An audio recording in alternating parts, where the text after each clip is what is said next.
When this woman left the house, she discovered that the door was blocked by a mysterious black wall. At first, she thought it was a prank. While looking for another exit, she found that the windows were also sealed shut. Seeing that she was going to be late for work, Neil used all his strength to ram into the black wall, only to find that it was very solid. In order to escape, they could only take out their cell phones to call the police.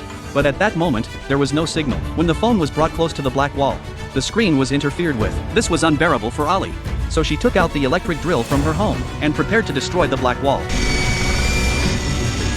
However, after a series of attempts, the drill bit was smoking, but the black wall remained intact. Just as the two were about to give up, they heard a noise from the neighboring room, which gave them hope for survival. They took the drill and started drilling into the neighbor's house. Soon, they drilled a hole. They saw that the neighbors were also terrified. It turned out that the neighbors were also trapped inside their house by the black wall. What was even more terrifying was that the water supply had been cut off. Could someone be trying to trap them inside the house? But such a large-scale project couldn't possibly be completed overnight. Angry, Neil threw his phone at the black wall. Surprisingly, after he calmed down, he noticed a white spot on the black wall. Upon closer inspection, he realized it was a part of the phone. It turned out the black wall was a magnet. To verify their hypothesis, they brought all the iron objects from their home over. Sure enough, all the iron objects were attracted to the wall. After some testing, they discovered that the strongest magnetic field formed a square. However, before they could react, all the iron objects began to shake.